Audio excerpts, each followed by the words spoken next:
오늘 새벽에도 하나님의 은혜가 저희 여러분에게 함께하기를 기원합니다. 에스겔 40장부터 48장까지는 하나님께서 회복하시고 완성하실 나라와 성읍과 성전을 보여줍니다. 누가 지금 이 환상을 보고 있지요? 선지자 에스겔이 보고 있습니다. 에스겔은 어디에 있습니까? 바벨론에 있습니다. 북이스라엘은 아수르에 의해 멸망했고 남유다는 바벨론에 의해서 멸망했습니다. 여기 바벨론에 있는 사람들은 사로잡혀온 사람들이고 나라를 잃어버린 사람들입니다. 그들에게 하나님께서 보여주시는 환상입니다. 지금 당장 이루어지는 일은 아닙니다. 미래에 이루어질 일입니다. 귀환할 뿐만 아니라 성전을 다시 짓고 12지파가 다시 땅을 기업으로 받고 하나님의 통치를 받게 될 것을 보여주십니다. 이 모든 일을 누가 하시죠? 하나님께서 하십니다. 이 모든 일을 하나님께서 하신다고 하나님께서 우리의 죄악 때문에 우리를 포기하지 않으시고 하나님께서 이루신다고 그러니 회개하고 돌아오라고 주시는 말씀입니다. 에스겔 선지자가 이 환상을 봅니다. 그리고 예레미야를 통하여 말씀하신 대로 1차, 2차, 3차 귀환을 합니다. 성전을 재건하고 성벽을 쌓습니다. 이 환상의 일부분이 성취됩니다. 그러나 완전한 성취는 아닙니다. 그리고 예수님께서 오십니다. 예수님 안에서 새로운 성전이 세워집니다. 생수가 흘러나오기 시작합니다. 그러나 여전히 완전한 성취는 아닙니다. 이 말씀의 완전한 성취는 요한계시록에 가서야 보여줍니다. 예수님께서 다시 오시는 날, 최후 심판이 있고 난 후에 이 환상이 완전히 성취될 것입니다. 우리 하나님은 말씀하시면 반드시 이루시는 하나님이십니다. 그렇기에 이 환상을 보고 그 날을 기대하라고, 소망을 가지라고, 오늘을 믿음으로 살라고 주시는 말씀입니다.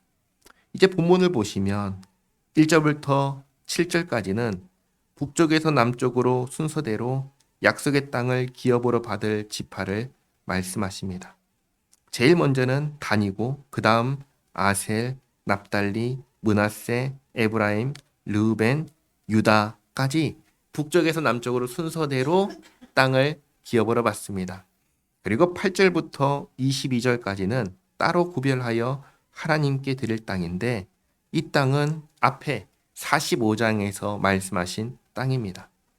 먼저 8절부터 12절까지는 하나님께 드려 제사장에게 돌릴 땅입니다. 길이는 좌우로 25,000척이고 너비는 1만 척입니다. 그리고 보시면 10절이 이제 헷갈릴 수가 있는데 쉽게 말해서 동서로 25,000척이고 남북으로 1만 척이라는 것입니다. 그리고 11절을 보시면 이 땅을 제사장인데 어떤 제사장한테 주라고 하시냐면 사독의 자손 제사장에게 주라고 하십니다. 그 이유가 뭐냐?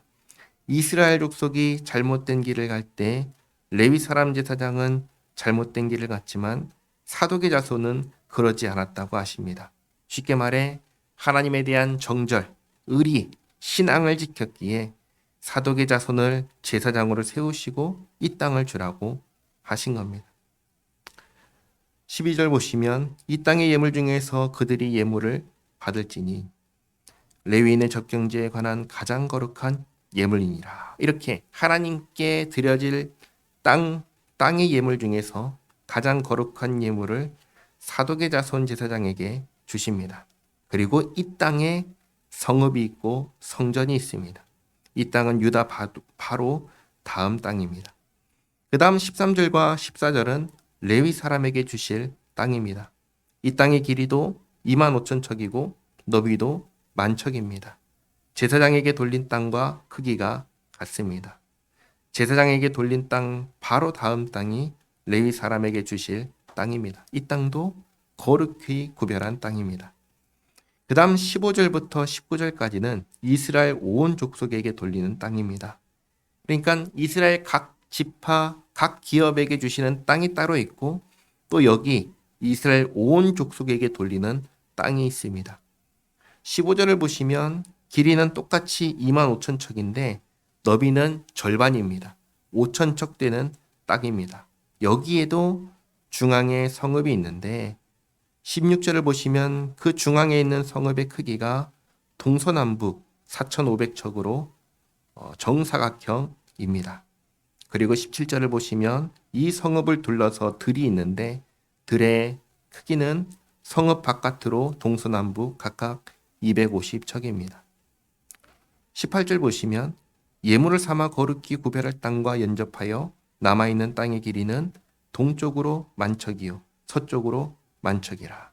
성읍이 중앙에 있으니까 나머지 좌우로 각각 1만 척이 남은 땅의 길이가 되는 겁니다.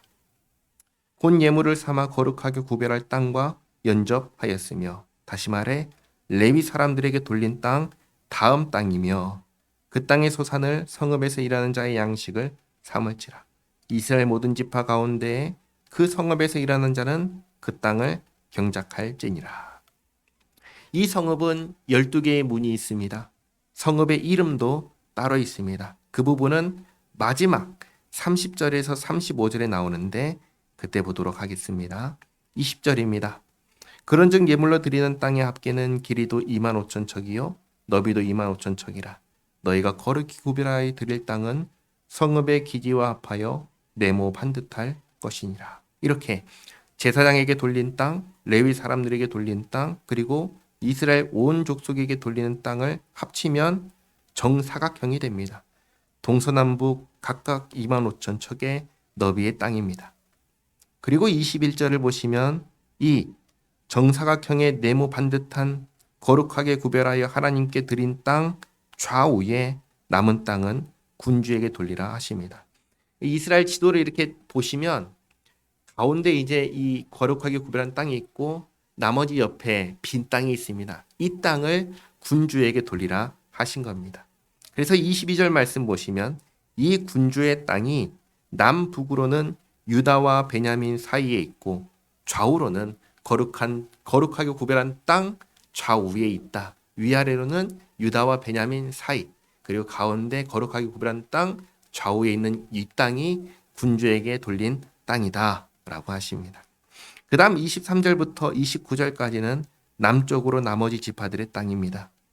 거룩하게 구별한 땅 다음은 베냐민, 다음은 시므온, 그 다음은 이사갈, 스불론, 마지막으로 갓입니다.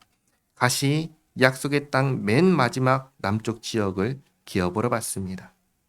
자, 그리고 이제 30절입니다.